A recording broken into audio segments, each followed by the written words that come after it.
Hello friends, അപ്പോൾ നമ്മളിന്ന് ഉണ്ടാക്കുന്നത് ഇതുപോലത്തെ ഒരു ലാൻഡ് ക്രൂയിസർ J60 എന്ന് പറഞ്ഞ മോഡലോടെ നമ്മളിന്ന് ഉണ്ടാക്കിയെടുത്താണ് കണ്ടോ. അപ്പോൾ നമുക്ക് ഇതെങ്ങനെ ഉണ്ടാക്കണം എന്നൊക്കെ അപ്പോൾ നമുക്ക് നേരെ വീട്ടിലേക്കാം. അപ്പോൾ ഇതിനാണ്ട് ഇങ്ങനത്തെ ഒരു കട്ടിയുള്ള ഷീറ്റിൽ നമ്മൾ വണ്ടിയുടെ സൈഡ് ഭാഗം ഇങ്ങനെ വരച്ച് ഇങ്ങനെ മുറിച്ചെടുക്കുക. അതുകൊണ്ട് ഇങ്ങനത്തെ നീളത്തുള്ള പീസിൽ നമ്മൾ ഈ കാറിൻ്റെ മോൾ ഭാഗത്ത് ഈ ബോഡിയുടെ ഷേപ്പ് ഇങ്ങനെ വളച്ച് മടക്കി എടുത്തിട്ട് അത് നമ്മൾ നേരെ സൈഡ് ഭാഗത്തേക്ക് ഇങ്ങനെ ഒട്ടിച്ചെടുക്കുക. ഇതിങ്ങനെ അതായത് ഫ്രണ്ടിൽ ഇങ്ങനത്തെ ഒരു സംഭവം വെച്ച് ഇങ്ങനെ ഒട്ടിച്ചെടുക്കുക. അത് കഴിഞ്ഞിട്ട് ഈ ഫ്രണ്ടിലത്തെ ഗ്രില്ലിൽ കട്ട്ലറ്റ് പേപ്പറിൽ വരച്ച് സെറ്റാക്കി എടുത്തിട്ട് നമ്മൾ നേരെ ഫ്രണ്ടിൽ ഇങ്ങനെ ഒട്ടിച്ചെടുക്കുക. അത് കഴിഞ്ഞിട്ട് 2 ബമ്പർ എടുത്ത് ഫ്രണ്ടിലും ബാക്കിലായിട്ട് ഒട്ടിച്ചെടുക്കുക ഇങ്ങനെ. അത് കഴിഞ്ഞിട്ട് ഒരു ബോണറ്റോടെ അവിടെ സെറ്റ് തുറക്കുക.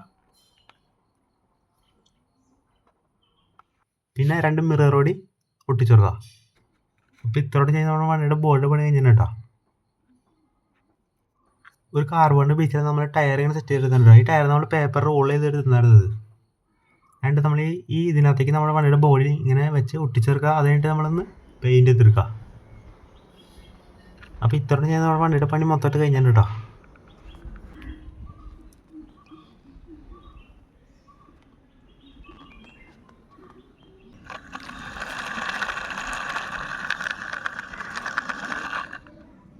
ഫ്രണ്ട്സ്, പിന്നെ ഇതിൻ്റെ ഫുൾ വീഡിയോയുടെ ലിങ്ക് ഡിസ്ക്രിപ്ഷനിൽ ഉണ്ട്. അതെല്ലാം കയറി കാണാം കേട്ടോ. അപ്പോൾ ഈ വീഡിയോ ഇഷ്ടപ്പെട്ട് സബ്സ്ക്രൈബ് ചെയ്യുക. പിന്നെ ഈ സാധനങ്ങൾ കമൻറ്റ് ചെയ്യുക. അപ്പോൾ നമുക്ക് എടുത്തിട്ട് കാണാം.